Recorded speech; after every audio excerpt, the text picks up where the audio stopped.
فرمایا اے حبیب فرما دیجئے جو جبرائیل کو اپنا دشمن جانے، عدو کہتے ہیں اردو زبان میں اور عربی زبان کے اندر دشمن کو۔ فرمایا حبیب فرما دیجئے جو عدو لجبریل جبرائیل کو اپنا دشمن جانتا ہے، فإنہ نزلہ تو بے شک اس نے اتارا ہے اللہ کے حکم سے آپ کے قلب پر قرآن کو، اور قرآن کیا ہے؟ مصدقا لما بین یدیہ، وہ تصدیق کرنے والا ہے ان اصل کتابوں کی جو اس سے پہلے نازل ہوئی ہیں۔ وہدی وبشریٰ للمؤمنین، اور ہدایت ہے اور بشرا ہے، یعنی ہدایت ہے اور خوشخبری ہے مومنین کے لیے۔ رب اشرح لی صدری ویسر لی امری واحلل عقدۃ من لسانی یفقہوا قولی۔ اللہم صلی علی سیدنا ومولانا محمد معدن الجود والکرم وآلہ وصحبہ وبارک وسلم۔ قل ما كان عدوا لجبريل فإنه نزله على قلبك بإذن الله مصدقا لما بين يديه وهدى وبشرى للمؤمنين۔ صدق اللہ مولانا العظیم۔ فرمایا اے حبیب فرما دیجئے جو جبرائیل کو اپنا دشمن جانے، عدو کہتے ہیں اردو زبان میں اور عربی زبان کے اندر دشمن کو۔ فرمایا حبیب فرما دیجئے جو عدو لجبریل جبرائیل کو اپنا دشمن جانتا ہے، فإنہ نزلہ تو بے شک اس نے اتارا ہے اللہ کے حکم سے آپ کے قلب پر قرآن کو، اور قرآن کیا ہے؟ مصدقا لما بین یدیہ، وہ تصدیق کرنے والا ہے ان اصل کتابوں کی جو اس سے پہلے نازل ہوئی ہیں۔ وہدی وبشریٰ للمؤمنین، اور ہدایت ہے اور بشرا ہے، یعنی ہدایت ہے اور خوشخبری ہے مومنین کے لیے، جبرائیل بھی اور قرآن بھی۔ اس کا شان نزول یہ ہے کہ ابن سوریہ جو کہ یہودیوں کا ایک بہت بڑا لیڈر تھا، عالم تھا، وہ حضور علیہ الصلوۃ والسلام کی بارگاہ مناظرہ کرنے آیا، اور چند سوالات اس نے حضور صلی اللہ علیہ وسلم کی بارگاہ میں کیے، جن کے جوابات سرکار دو عالم صلی اللہ علیہ وسلم نے دے دیے۔ تفصیلی طور پر ایک حدیث موجود ہے۔ آخر میں پوچھا کہ آپ کے پاس وہی کون سا فرشتہ لے کے آتا ہے؟ تو ابن سوریہ سے نبی کریم صلی اللہ علیہ وسلم نے ارشاد فرمایا میرے پاس جو وحی لے کر آتا ہے وہ جبریل ہے۔ تو یہودی کہنے لگے جبریل تو ہمارا دشمن ہے، جبریل سے تو ہماری بہت پرانی لڑائی ہے، ہم پر جتنے بھی عذابات اللہ نے بھیجے سارے جو ہے جبریل لے کر آیا ہے، تو چونکہ آپ کے پاس ہمارا دشمن وحی لے کر آیا ہے اس لیے ہم آپ پر ایمان نہیں لائیں گے۔ ابھی ایسی بات تھی جو جس کا نہ سر ہے نہ پیر ہے، تو اللہ نے اس کا جواب یہ دیا کہ جبرائیل جو بھی لایا باذن اللہ کے حکم سے لے کر آیا، اور جو جبرائیل سے دشمنی رکھ رہا ہے در حقیقت تو وہ اللہ کے اس پیغامات سے، اس وحی سے دشمنی رکھ رہا ہے جو جبرائیل لے کر آ رہے ہیں۔ تو جبرائیل جو ہے یہ سریانی زبان کا لفظ ہے، اور سریانی میں جبر کہتے ہیں بندے کو، اور ایل کا معنی ہوتا ہے اللہ، تو جبریل کا معنی ہوگا عبداللہ یعنی اللہ کا بندہ۔ تو یہاں سے حضرت جبرائیل علیہ السلام جو فرشتوں کے ملائکہ کے سردار ہیں ان کی بات کی گئی۔ پھر اللہ نے کہا کہ من کان عدوا للہ، اور جو دشمنی رکھے اللہ سے، و ملائکتہ اور اس کے ملائکہ سے، و رسلہ اور اس کے رسولوں سے، و جبریل اور جبرائیل سے، و میکال اور میکائیل سے، فإن اللہ عدو للکافرین، تو بس اللہ دشمن ہے ان کافرین کا۔ یعنی وہ ایک فرشتے سے دشمنی رکھی انہوں نے، تو اللہ نے فرمایا اب تمہاری دشمنی صرف جبریل تک محدود نہیں ہے، بلکہ تم اللہ کے بھی دشمن ہو، ملائکہ کے بھی دشمن ہو، اور رسولوں کے بھی دشمن ہو، جبرائیل و میکائیل کے بھی دشمن ہو۔ کیونکہ وہ یہ بہانہ تلاش کرنے لگے کہ اگر میکائیل آپ پر لے کر آتا نا تو ہم مان لیتے۔ تو جو ماننے والے لوگ ہوتے ہیں ان کے لیے ایک دلیل کافی ہوتی ہے، اور جو ہٹ دھرم ہوتے ہیں جنہیں نہیں ماننی ہوتی ان کے لیے پھر 100 بہانے ہوتے ہیں۔ ابھی دیکھیں نبی کریم صلی اللہ علیہ وسلم ان کے سارے جوابات دے چکے ہیں، لیکن اب آخر کے اندر کیا پنگا ڈالا انہوں نے کہ میکائیل لاتے تو مانتے، جبرائیل لائے اس لیے نہیں مانے۔ تو استغفر اللہ العظیم۔ تو اللہ رب العزت نے وہی بات یہاں فرمائی کہ من کان عدوا للہ، اور یہاں یہ بھی پتہ چلتا ہے کہ اللہ کے کسی ایک محبوب سے دشمنی اس کے سارے محبوبوں سے دشمنی ہوتی ہے، اللہ کے کسی ایک نبی سے دشمنی اس کے سارے نبیوں سے دشمنی ہوتی ہے۔ تو جس طریقے سے اگر کوئی موسیٰ علیہ السلام کو مانے گا اور حضرت عیسیٰ علیہ السلام کو مانے گا اور نبی کریم صلی اللہ علیہ وسلم کو نہیں مانے گا، تو در حقیقت وہ جناب موسیٰ کو بھی نہیں مانتا، جناب عیسیٰ کو بھی نہیں مانتا۔ جو حضور کا دشمن ہے وہ سارے نبیوں کا دشمن ہے۔ اسی طرح بخاری مسلم میں حدیث ہے، حضور نے فرمایا من عاد علی ولیا فقد آذنتہ بالحرب، جو میرے کسی ولی سے دشمنی رکھے میرا اس کے خلاف اعلان جنگ ہے۔ وہ اللہ سے جنگ کرتا ہے جو اللہ کے دوستوں سے، اللہ کے پیاروں سے، اللہ کے محبوبوں سے اختلاف رکھتا ہے یا دشمنی رکھتا ہے۔ تو اللہ تعالی ہمیں اپنے ولیوں سے محبت کرنا نصیب فرمائے، اس کے محبوبوں سے محبت کرنا نصیب فرمائے۔ فرمایا وَلَقَدْ أَنزَلْنَا إِلَيْكَ آيَاتٍ بَيِّنَاتٍ وَمَا يَكْفُرُ بِهَا إِلَّا الْفَاسِقُونَ، اور تحقیق ہم نے نازل کیا آپ کی طرف آیات بینات۔ بینات کہتے ہیں واضح، کھلی ہوئی۔ آیات، آیت کی جمع ہے، آیات کا معنی ہوتا ہے نشانیاں۔ تو ان آیات سے مراد یہ بھی ہے کہ نبی کریم صلی اللہ علیہ وسلم کو بے شمار معجزات دے کر بھیجے گئے، اور نبی کریم صلی اللہ علیہ وسلم کے ایک پوری شریعت دے کے بھیجی گئی جس میں حلال اور حرام کے متعلق مکمل طور پر احکام موجود تھے۔ تو وہ آیات بینات اس میں موجود تھیں۔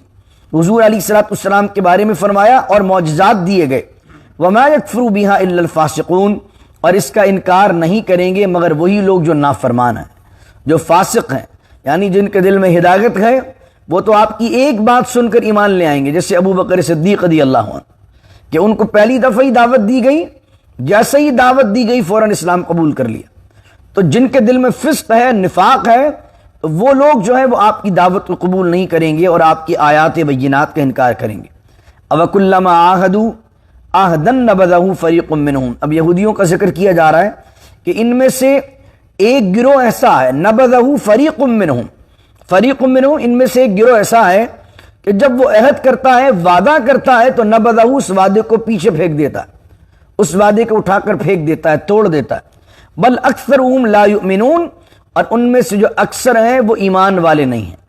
اس توریت میں، اس انجیل میں تو ان سے وعدہ لیا گیا تھا کہ جب حضور علیہ الصلوۃ والسلام آئیں گے تو ان پر ایمان لانا، جب حضور آ گئے تو انہوں نے اپنے وعدے کو توڑ دیا۔ تو یہاں پر بنی اسرائیل کی خامیوں میں سے ایک خامی کیا ہے کہ وہ وعدے کو توڑنے والے۔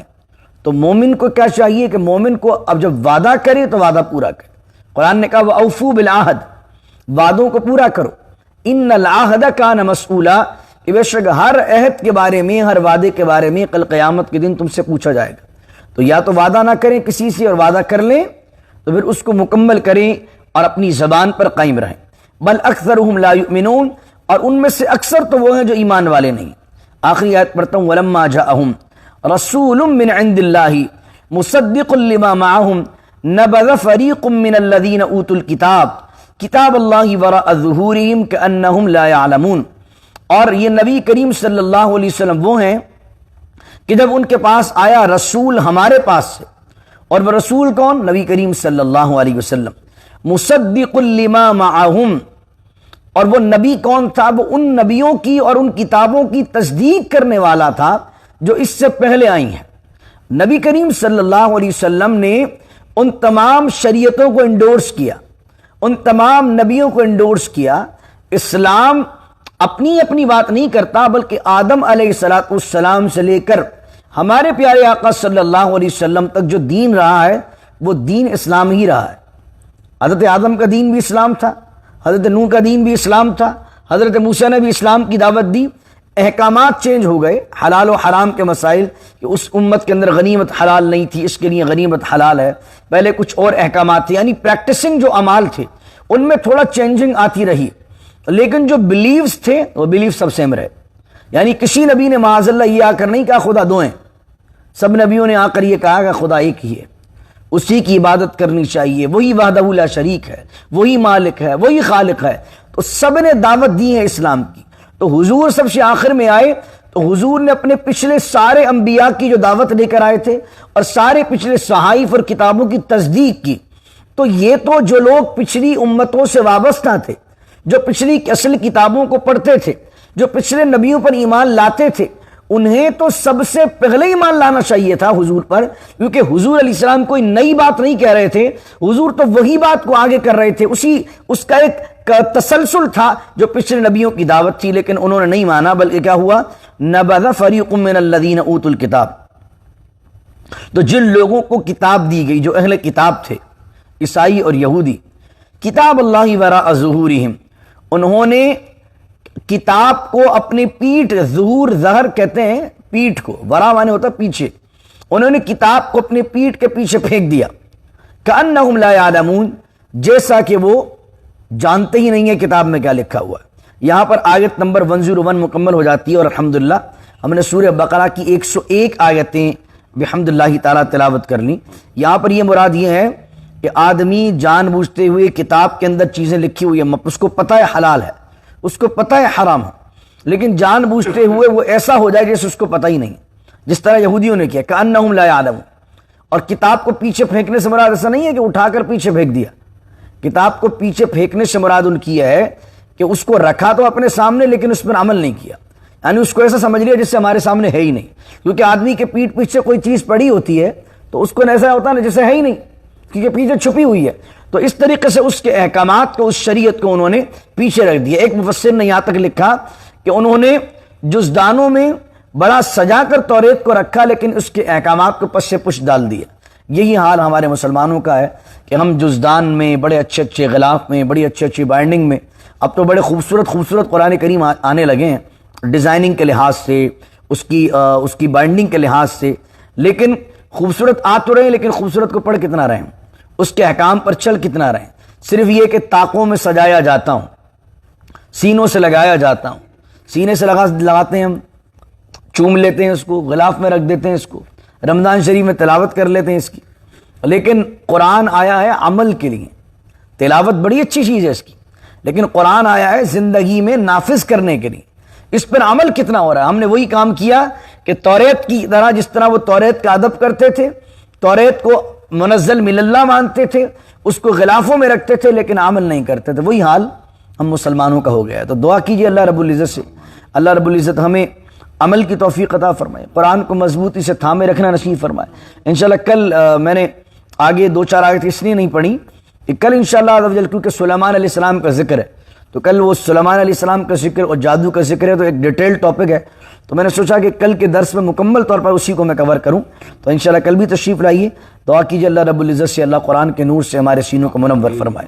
بسم اللہ الرحمن الرحیم، الحمدللہ رب العالمین والصلاة والسلام علی اشرف الانبیاء والمرسلین، ربنا ظلمنا انفسنا وان لم تغفر لنا وترحمنا لنكونن من الخاسرین، اللهم ربی اجعلنی مقیم الصلاة ومن ذریتی ربنا وتقبل دعاء، ربنا اغفر لي ولوالدي وللمؤمنين يوم يقوم الحساب، ربنا اتمم لنا نورنا واغفر لنا انك على كل شيء قدير، ان الله وملائكته يصلون على النبي يا ايها الذين امنوا صلوا عليه وسلموا تسليما، اللهم صل على سيدنا ومولانا محمد معدن الجود والكرم وآله وصحبه وبارك وسلم، سبحان ربك رب العزة عما يصفون والسلام على المرسلين والحمد لله رب العالمين، لا إله إلا الله محمد رسول الله صلى الله عليه وسلم۔